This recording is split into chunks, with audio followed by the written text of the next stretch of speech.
See my bulkhead connector breakout panel.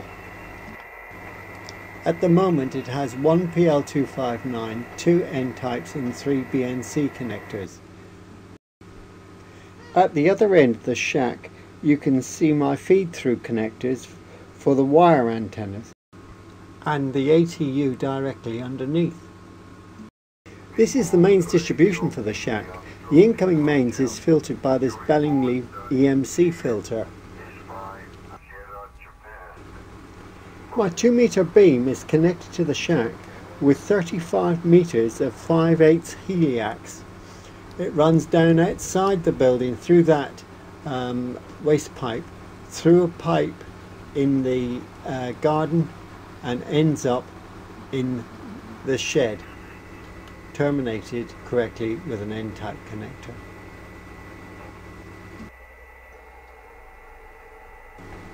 Let's have a look at the rest of the shack.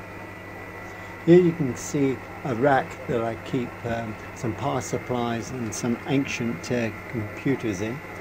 Next to it is a commercial transmitter that needs about 2 years worth of renovation work doing to it. The computer runs SD for logging, and underneath there you can see the 747 that I use most of the time. Next to it is enough space for the FT100D and the shack's mains power supply. Quick look at the log.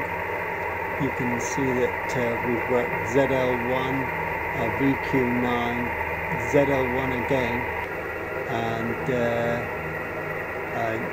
Alpha 92 and ZL1. That antenna certainly works.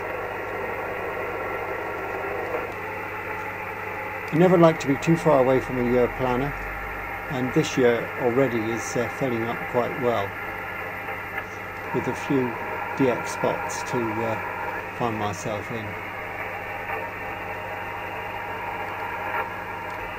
That's if all goes to plan. But a plan is only valid on the day it's written, and Australia is a bloody long way. For the mobile operation, I use the ATAS 100 with the FT100D. This combination seems to work quite well, and the 100D just sits down in the parcel shelf, and here you can see it tuned up on 40 meters. Here endeth the tour of the G3SXE shack. It's now time to go over to Dave, G4BUO, in Penhurst in Kent.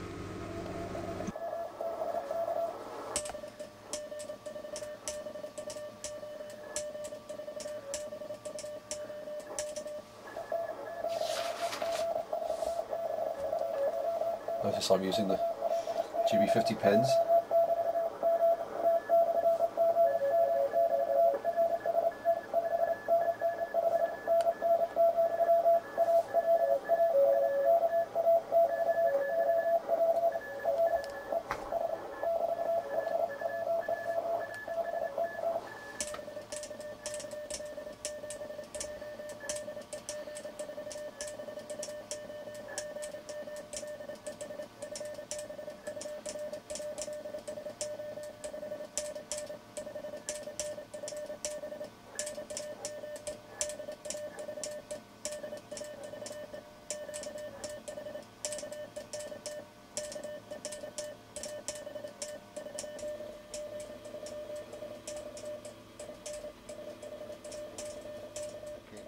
Yeah, I'm Dave, G4BUO. This is my shack, has been for the past 17 years in Penshurst in Kent, and I don't know if Paul can see out the window. We've got a nice view of the Kent countryside looking towards Tunbridge Wells there.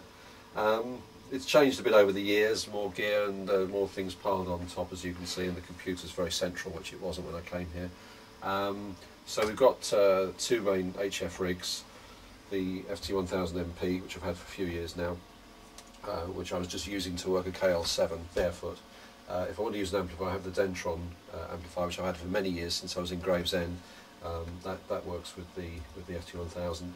Then on the right, I've got a Ten-Tech Omni D, which is about 26 years old, but still a very, very good CW rig, and I enjoy using that. And that's working together with the Ten-Tech Titan amplifier. That's the RF deck, and the power supply is down on the floor behind there. Dave, tell us about your logging system. Yeah, okay, well, when I'm not operating contests, when I'm having normal QSOs, I use paper, pen and logbook, because apart from anything else I don't feel I have to turn on the computer just in order to use the radio. In fact, the computer's on a lot of the time, but I'm quite happy just to use the paper log. And if I were to turn over to fully computer logging for all contacts, I might feel that I'd had to key in all of my contacts for the last 31 years, which I'd never get around to doing. So I was sticking with paper log for the moment. But in contests, then clearly I use the computer for logging. And just here I've got a CT screen. In fact, I'd use a full screen if I were doing a contest seriously. And there are various other logging programs you can use now, like WriteLog and ST and various other things. That's just showing my log from last year's Seeker Worldwide CW contest. And how did you do in that? There's just over 2,000 QSOs in that, and that wasn't actually a full-time effort, but it was quite good. And you'll see the antennas outside. I had bigger antennas last year for that, so that certainly helps. And your rotator? Rotator here, normal thing. The KL7 was about that direction there, and I've just got the presets there. So there's the two red marks. That's where the W's are. That's where the JAs are. And so you can just, if you want to beam 90 degrees, you just set it to east and press the button, and around it goes. Because it's a Japanese rotator, they're actually, the preset pot can't be set correctly based on the scale underneath it, so I made that little overlay to go on top, and round it goes. So that's going round to the east now, is it? That's right, yes, pretty much east. The picture above is me and what turned out to be the winning team and the station host at the World Radio Sport Team Championship in 2002. I was the judge, the on-site judge, and these two guys, Jeff and Dan, did the operating and came first in a very tight. As you know, I was part of the Cray Valley team that went to the Isles of Scilly this year. We had a great time. This is a picture I think taken on the Sunday evening after the contest, and I'd gone back to have some sleep, but some of the rest of the team went back to the shack and ran some more pile-ups, and this is Simon on the radio and Nobby behind, not quite sure what he's doing, but we had a lot of fun. It was a very good trip. And as you know, I was also involved in M2000A and GB50. There's the GB50 card. I keep a few of these sort of souvenir cards, and that was all great fun. On the wall there's the great circle map showing you the bearings to various places. Quite an old map actually. A few prefixes are wrong there now, but it's good at a glance. You can quickly sort of glance up and remind yourself that Japan up here is really at a bearing of about 20 or 30 degrees, not where you might think on a Mercator's projection.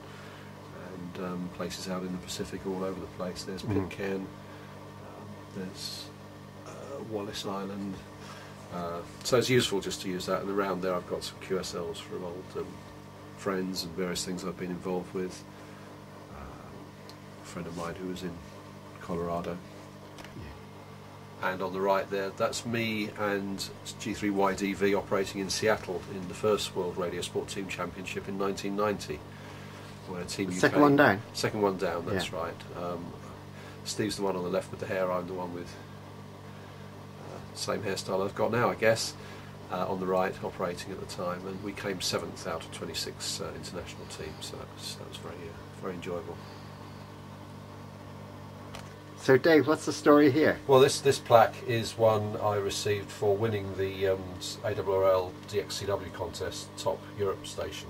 It was 1995, I won it in 96 and 97, so that was quite an achievement, very proud of that.